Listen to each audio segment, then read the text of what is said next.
தமிழ் மாணவர்களுக்கு வணக்கம். இன்னைக்கு நம்ம பார்க்க போறது method of variation of parameters. Differential equation சால்விங்ல இது வரைக்கும் நம்ம என்னெல்லாம் பார்த்திருக்கோம்? பேசிக்கா கான்ஸ்டன்ட் கோஎஃபிஷியன்ட்ஸ் இருந்தது அப்படின்னா அதை சால்வ் பண்றதுக்கு 5 மெத்தட்ஸ் பார்த்திருக்கோம். இல்ல நம்ம கான்ஸ்டன்ட் இல்ல உள்ள வேரியபிளா இருக்குன்னா வேரியபிளை வந்து நம்ம எப்படி கான்ஸ்டன்ட் ஈக்குவேஷன்ஸா நம்ம சேஞ்ச் பண்ணிட்டு அதுக்கப்புறமா சால்வ் பண்றது பார்த்திருக்கோம். அதுல 2 different type, Euler Cauchy, Legendre equation. இப்போ நம்ம பார்க்க போறது method of variation of parameter. Uniqueness இருக்கு அப்படின்னா இங்க நம்ம பார்க்க போறது d square y by dx square plus p into dy by dx plus qy. இதுல p q ல எப்படி இருக்கு? நார்மலா நம்ம சால்வ் பண்ற மாதிரி கான்ஸ்டன்ட் கோஎஃபிஷியன்ட்ஸ் ஓட தான் டிஃபரன்ஷியல் ஈக்குவேஷன் இருக்கு. சோ அது ப்ராப்ளம் இல்ல. நமக்கு என்ன ப்ராப்ளம் வரப்போகுது? நம்மளோட r பார்ட்ல ப்ராப்ளம் இருக்கும். சோ இது வரைக்கும் நீங்க ட்ரிகோனோமெட்ரியோ இல்ல எக்ஸ்போனென்ஷியலோ நம்ம sin cos எக்ஸ்போனென்ஷியல் ஃபார்மேட் இதெல்லாம் வந்து நமக்கு ஒரு ரெஸ்ட்ரிக்டடா இருந்திருக்கு. இந்த டைப்ல இருந்தா தான் பண்ண முடியும். இப்போ நீங்க tan வருது உங்களுக்கு. அந்த மாதிரி நமக்கு ஆர்டினரி அந்த பேசிக் 5 மெத்தட்ஸ்ல செட் ஆகாத மாதிரி ஒரு டிஃபரெண்டான ஒரு பேட்டர்ன்ல இருக்கு அப்படின்னா அதுக்கு ஒரே ஒரு மெத்தட் என்னதான் பாசிபிலிட்டி இருக்கு? Method of variation of parameters. இதுல நமக்கு ஃபார்முலா என்ன அப்படின்னா homogeneous equation solve பண்ணுவோம். first right hand sideல equal to 0 னு வச்சுக்கிட்டு நம்ம complementary function evaluate பண்ணுவோம் இல்லையா? அப்படி complementary function evaluate பண்ணிட்டு நீங்க ஒரு solution find பண்ணுவீங்க. அதுல 2 constants involve ஆயிருக்கும், a b. அப்போ அந்த constants இல்லாம மிச்சம் இருக்கிறது நீங்க என்ன பண்ணணும்? f னு g னு எடுத்துக்கணும். சோ a ன்ற கான்ஸ்டன்ட் இல்லாம மிச்சம் இருக்கிறது f னு, b ன்ற கான்ஸ்டன்ட் இல்லாம மிச்சம் இருக்கிற டேர்ம்ஸ் என்ன பண்ணலாம்? g னு எடுத்துக்கணும். சோ f g னு ஒரு நியூவா 2 டிஃபரண்ட் ஃபங்க்ஷன்ஸ் ஐடென்டிஃபை பண்ணிக்கணும். அந்த f g அப்புறம் மிச்சம் இருக்கிற r இதெல்லாம் வச்சுக்கிட்டு தான் நம்மளுடைய அந்த ப்ராசஸை நம்ம ப்ரொசீட் பண்ண போறோம். அப்போ அடுத்து என்ன சொல்றாங்க? அப்போ நீங்க உங்க கையில வெறும் ஹோமோஜெனியஸ் ஈக்குவேஷனோட சொல்யூஷன் கையில இருக்கு. அதுல a b யோட வேல்யூவை கண்டுபிடிச்சு அந்த a b வந்து நாட் ஒன்லி கான்ஸ்டன்ட்ஸ், அது என்னவா இருக்க போகுது? அதுவும் ஃபங்க்ஷன்ஸா இருக்க போகுது. அந்த a b யோட ஃபங்க்ஷன் வேல்யூஸை ஐடென்டிஃபை பண்ணி நீங்க போட்டுட்டீங்கன்னா அதோட ப்ராப்ளம் சால்வ். இப்ப இருக்கிற y தான் உங்களோட கம்ப்ளீட் சொல்யூஷன். பட் ஃபர்ஸ்ட் என்ன பண்ணலாம் அப்படின்னா w Vronsky சொல்லுவாங்க. இந்த Vronsky டிட்டர்மினன்ட்டை நீங்க கால்குலேட் பண்ணிக்கணும். fg இப்ப நீங்க ஃபைண்ட் பண்ணிருக்கீங்களா? உங்க ப்ராப்ளம்க்கு fg ஃபைண்ட் பண்ணிருப்பீங்க.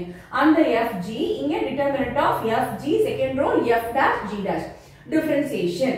அந்த டிட்டர்மினன்ட்டை கால்குலேட் பண்ணிக்கோங்க. அதை கால்குலேட் பண்ணி வெச்சுக்கோங்க. அது கண்டிப்பா என்னவா இருக்க கூடாது? ஜீரோவா இருக்க கூடாது. ஜீரோவா இருந்தா you can't proceed with this. இதுக்கு மேல ஒன்னும் வொர்க் அவுட் பண்ண முடியாது. சோ not equal to 0ன்றதை வெரிஃபை பண்ணிட்டோம். So Vronsky not equal to 0ன்றது தான் நமக்கு மெத்தட் ஆஃப் வேரியேஷன் ஆஃப் பாராமீட்டர்ஸ்ல செக்கிங் கண்டிஷனா இருக்கும். சோ இத முடிச்சிட்டீங்க. வேல்யூவை w இவாலுவேட் பண்ணி வெச்சிட்டீங்க.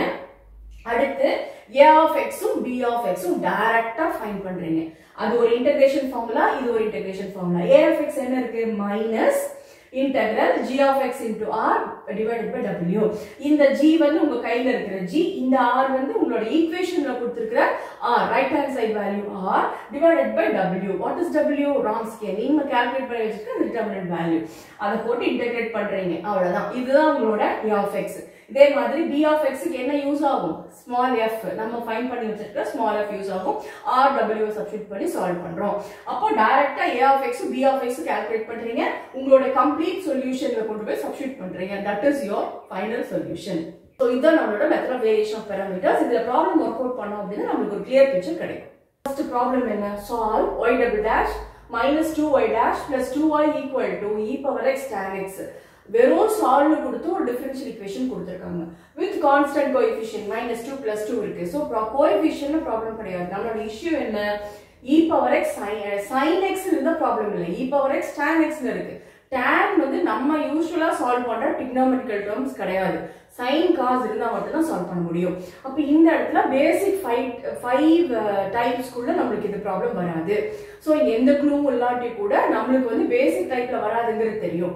அப்ப மிச்சம் இருக்கிற ஒரு ஆப்ஷன் என்னன்னா இந்த ஆய்லர் லெஜெண்டர் எந்த டைப்க்குள்ளயும் இது வராது. சோ நம்ம இப்ப என்னதான் பண்ணணும்? வேற ஆப்ஷனே கிடையாது. என்ன பண்றோம்? First consider the homogeneous part, that is equal to 0ன்ற பார்ட் எடுத்துக்கிறோம். y double dash minus 2y dash plus 2y equal to 0ன்ற அந்த நான் homogeneous part மட்டும் நம்ம சால்வ் பண்றோம். அதுல auxiliary equation போட்டோம்னா m square minus 2m plus 2 equal to 0. Roots will be 1 plus or minus i. எப்படி நீங்க இத சொல்யூஷன் போடுவீங்க? உங்களுக்கு e power x into a cos x, that is e power alpha x into a cos beta x plus b sin beta x. Alpha ஓட value 1, beta ஓட value 1 தான். அப்ப அப்ப நம்ம சொல்யூஷன் போட்டாச்சு. பட் உங்களோட ஃபார்மேட் என்ன? a into f of x plus b into g of x. அப்போ a into f of x உங்களோட f இப்போ என்னவா கிடைச்சிருக்கு உங்களுக்கு? a தவிர மிச்சம் இருக்கிறது எல்லாமே f ன்னு எடுத்துக்கிறோம். b தவிர மிச்சம் இருக்கிறதெல்லாம் என்னன்னு எடுத்துப்பீங்க? உங்களோட g ன்னு எடுத்துப்பீங்க. சோ f ஃபங்க்ஷன் கையில இருக்கு, g ஃபங்க்ஷன் இருக்கு. உங்களுக்கு கொடுத்திருக்கிற இந்த e power x tan x தான் என்னது? நம்மளோட கேபிட்டல் R. அப்ப நமக்கு வேணுங்கிறதெல்லாம் இருக்கு. நம்ம என்ன பண்ணலாம்? இனி ப்ரொசீஜருக்குள்ள போயிடலாம். சோ ஃபர்ஸ்ட் என்ன பண்றீங்க? f g எடுத்துக்கிறீங்க. சிம்பிள் சிங்கிள் டேர்மா இருந்தா ப்ராப்ளமே இல்ல, இமிடியேட்டா நீங்க அப்படியே பார்த்து எழுதிக்கலாம். பட் இங்க நமக்கு காம்பினேஷன் ஆஃப் 2 டேர்ம்ஸா இருக்கு, ப்ராடக்ட் ஆஃப் 2 டேர்ம்ஸா இருக்கு. அப்ப டிஃபரன்சியேஷனுக்கு செப்பரேட்டா வொர்க் அவுட் பண்ணி வச்சிட்டு நம்ம ப்ரொசீஜருக்குள்ள போயிடலாம். சோ f கையில இருக்கு, g கையில இருக்கு. f டாஷ் கால்குலேட் பண்ணீங்க. இது என்ன மெத்தட் யூஸ் பண்ண வேண்டியிருக்குங்க? uv மெத்தட்ல uv ஃபார்முலா யூஸ் பண்ணி டிஃபரன்ஷியேட் பண்றீங்க. g டாஷ்க்கு மறுபடியும் இத uv ஃபார்முலா யூஸ் பண்ணி ஸ்ப்ளிட் பண்றீங்க. டிஃபரன்ஷியேட் பண்ணியாச்சு, கையில வச்சிருக்கோம். இப்போ Vronsky தான் ஸ்டெப் 1 உங்களுக்கு. சோ Vronsky கால்குலேட் பண்ணிக்கலாம். w is equal to determinant of f dash g dash equal to. So எல்லா வேல்யூ சப்ஸ்டிட்யூட் பண்றீங்க. நம்ம யூசுவலா நமக்கு இருக்கிற மாதிரி இந்த e power x மறந்துட்டு வெறும் f வெறும் cos g வந்து வெறும் sin எடுக்க கூடாது. கம்ப்ளீட் உங்களோட ஆன்சர்ல f மட்டும் விட்டுட்டு மத்தது என்ன இருக்கோ அதை எடுத்துக்கணும். அதனால முடிஞ்ச வரைக்கும் பிராக்கெட்லாம் எடுத்துட்டு நீங்க எழுதிட்டு அதுக்கப்புறம் நீங்க என்ன பண்ணுங்க? fg ஐடென்டிஃபை பண்ணுங்க. அப்ப எந்த டவுட்டும் இல்லாத மிஸ்டேக்ஸ் எல்லாம் இருக்கும். ஓகே, சோ இங்க உள்ள டிட்டர்மினன்ட் உள்ள போட்டீங்க. டிட்டர்மினன்ட்ட சிம்பிளிஃபை பண்ணுங்க. கேன்சல் டேர்ம்ஸ் ஆகுறதெல்லாம் கேன்சல் ஆகுது. மிச்சம் இருக்கிற e power 2x ல நம்ம கிட்ட காமனா இருக்குது cos square x plus sin square x that is equal to 1. So ஆட்டோமேட்டிக்கா இந்த டேர்ம் இல்ல, சிம்பிளா என்ன வந்திருக்கு நமக்கு? e power 2x மட்டும் வந்திருக்கு. அதுதான் உங்களோட w. சோ உங்களோட w வேல்யூ கையில இருக்கு. அடுத்து r வரைக்கும் நோட் பண்ணிக்கோங்க. r என்னது? e power x into tan x. நம்ம ப்ராப்ளம்ல இருக்கிற ரைட் ஹேண்ட் சைடு. இப்போ நம்ம டைரக்ட்டா என்ன பண்ணிடலாம்? ab கால்குலேட் பண்ணிடலாம். அதோட ப்ராப்ளம் சால்வ். சோ a க்கு என்ன பண்ணணும்? சோ r வேல்யூ சப்ஸ்டிட்யூட் பண்ணிட்டோம். e power x into tan x. g value substitute பண்ணிட்டோம். e power x into sin x divided by w வந்து as usual e power 2x. ரெண்டு ஃபார்முலாலயுமே w ஓட value என்னதான்? e power 2x தான். So எக்ஸ்போனன்ஷியலா cancel ஆயிடும். வெறும் tan x sin x மட்டும் இருக்கு. tan x sin by cos னு பிரிச்சிட்டோம்னா எப்படி வரும்? sin square. ஆல்ரெடி இங்க ஒரு sin இருக்கு. So sin into sin square. Sin square x by cos x. முடிஞ்ச வரைக்கும் டேர்ம்ஸை சிம்பிளிஃபை பண்ணிட்டு அப்புறமா நம்ம அதை இன்டகிரேஷனுக்குள்ள போகலாம். அவசரப்பட்டு இன்டகிரேட் பண்ண முடியாது நமக்கு. அதனால நம்ம என்ன பண்ணலாம்? முடிஞ்ச வரைக்கும் சிம்பிளிஃபை பண்ணலாம். அப்ப sin square x என்ன பண்ணலாம்? cos square x ல சேஞ்ச் பண்ணிக்கலாமா? sin square x equal to 1 minus cos square x. Minus மேல தான் இருக்கு. அப்ப ரெண்டு இன்டகிரேஷனாவே என்ன பண்ணிடலாம்? ஸ்ப்ளிட் பண்ணிக்கலாம். So 1 by cos x minus cos square x by cos x.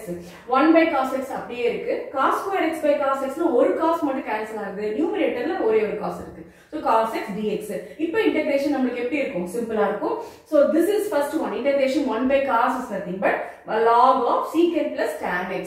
1 by cos is nothing but secant x. Integration secant x க்கு நமக்கு integration இருக்கு. அதுதான் நம்ம அந்த ஃபார்முலாவை அப்ளை பண்ணிருக்கோம். Next integral cos is nothing but sin. So integration முடிச்சாச்சு. இதுல முடிஞ்ச வரைக்கும் நமக்கு இங்க minus of log னு வருது. நான் என்ன பண்றேன்? மைனஸ் இங்க உள்ள கொண்டு போய்ட்டா minus into minus sin x plus sin x. அதனால sin. எப்போ முடிஞ்ச வரைக்கும் ஃபர்ஸ்ட் டைம் என்ன பண்ணுவோம்? பாசிட்டிவ் எழுதுவோம். வேற எந்த பெரிய சேஞ்சும் பண்ணல. ஃபர்ஸ்ட் டைம் பாசிட்டிவா இருக்கிற மாதிரி நான் அதை மாடிஃபை பண்ணிட்டேன். வேற எதுவுமே நம்ம அதை டச் பண்ணல. அப்படியே வச்சுக்கோங்க. This is your a of x. Next b of x க்கு என்ன பண்ணலாம்? சேம் திங் இன்டகிரேஷன் ஃபார்முலால rf divided by w. rf divided by w substitute பண்ணியாச்சு. இதுல எக்ஸ்போனன்ஷியல் ஃபுல்லா என்ன ஆயிடும் உங்களுக்கு? cancel ஆயிடும். tan x into cos x இருக்கு. இங்க tan x into sin x இருந்தது. So sin into sin sin square ஆச்சு. இங்க sin by cos இருக்கு. மேல cos கீழ cos. அப்ப என்ன பண்ணலாம்? cos cancel பண்ணிடலாம். மிச்சம் என்ன இருக்கும்? வெறும் sin மட்டும் தான் இருக்கு. So sin x dx plus c2. ஞாபகம் வச்சுக்கோங்க, இந்த ஃபார்முலால c1 அந்த ஃபார்முலால c2 இருக்கு. ஒரு இன்டகிரேஷன் கான்ஸ்டன்ட் அப்படியே இருக்கு. நம்ம அதை அப்படியே வச்சுக்கோங்க. கடைசி ஃபைனல் ஆன்சரை நம்ம அதை கன்க்ளூட் பண்றதுக்கு ஈஸியா இருக்கும். சரி, இப்போ நமக்கு integral sin is nothing but minus cos plus c2. இந்த c2 ஒண்ணும் இல்ல, அது வேலையே கிடையாது. அப்படியே மெயின்டைன் பண்ணி வெச்சுக்கோங்க. ஓகே, சோ ஃபைனலி சொல்யூஷன் எடுத்து நீங்க கன்க்ளூட் பண்ணா போதும். சொல்யூஷன் என்ன வருது? இங்க நம்ம a into f of x plus b into g of x ல a உம் b கான்ஸ்டன்ட் கிடையாது. a உம் b என்னது? ஃபங்க்ஷன்ஸ். அந்த ஃபங்க்ஷன்ஸ் இப்போ நம்ம ஃபைண்ட் பண்ணிட்டோம். அதை கொண்டு சப்ஸ்டிட்யூட் பண்ணா போதும். சோ ஜஸ்ட் அப்படியே நம்ம a of x f of x b of x g of x substitute பண்ணா போதும். நீங்க இந்த இடத்துல அவசரப்பட்டு நான் ஏதாவது மாடிஃபை பண்றேன், மல்டிப்ளை பண்ணி சிம்பிளிஃபை பண்றேன்ற எந்த வேலைக்கும் போக வேண்டாம். ஜஸ்ட் என்ன இருக்கோ அப்படியே சப்ஸ்டிட் பண்ணி அதோட முடிச்சிருங்க. ஏன்னா நம்மளுக்கு வந்து கரெக்ஷன் அப்போ நம்ம எதை பார்க்குறோமோ என்ன வேல்யூ ஆன்சரா இருக்கோ அதுவே நம்ம பார்த்து மார்க் கொடுத்துட்டு இருப்பாங்க. நீங்க ஏதாவது ஒரு இடத்துல சிம்பிளிஃபை பண்ணி மேபி அது கரெக்டா இருந்தாலும் பார்க்கறதுக்கு நம்மளுக்கு ஸ்ட்ரேஞ்சா இருக்கும்போது ஆன்சர் வரல போல இருக்குன்னு சொல்லி மார்க் ரெடியூஸ் பண்றதுக்கு நம்மளே சான்ஸ் கொடுக்க கூடாது. ஸோ பெட்டர் என்ன வருதோ இந்த இடத்துல நீங்க இமீடியட் சப்ஸ்டிடியூஷனோட ஸ்டாப் பண்ணிடுங்க. இந்த இடத்துல ஃபர்தர் சிம்பிளிஃபிகேஷன் வேண்டாம். இங்க நம்ம ஃபைனலா போடும்போது பாத்தீங்கன்னா இங்க ஒரு C1 அங்க ஒரு C2 இருக்கு. ஸோ ஆன்சர் ஆஸ் யூஷுவல் உங்களோட ஆன்சருக்குள்ள 2 கான்ஸ்டன்ட்ஸ் உள்ள வந்தாச்சு போதும். நம்மளோட சொல்யூஷன் பார்ட்ல கான்ஸ்டன்ட்ஸ் உள்ள இருக்குன்றது நமக்கு தெரியும். ஸோ இங்க அந்த கான்ஸ்டன்ட்ஸ் என்னவா இருக்கு? C1 C2 இன்டகிரேஷன் கான்ஸ்டன்டா இருக்கு. அவ்வளவுதான். ஸோ உங்களுக்கு ஒரு சிம்பிளான ஒரு ப்ராப்ளம் எடுத்து நான் எக்ஸ்பிளைன் பண்ணிருக்கேன். உங்களுக்கு இந்த method of variation of parameters ஈஸியா இருந்திருக்கும், சிம்பிளா இருந்திருக்கும்னு நினைக்கிறேன். உங்களுக்கு ஏதாவது கமெண்ட்ஸ் இருந்தா நீங்க கமெண்ட் பாக்ஸ்ல போஸ்ட் பண்ணலாம். நன்றி, வணக்கம். Thank you viewers. எங்கள் சேனலை லைக் பண்ணுங்கள், ஷேர் பண்ணுங்கள், சப்ஸ்கிரைப் பண்ணுங்கள்.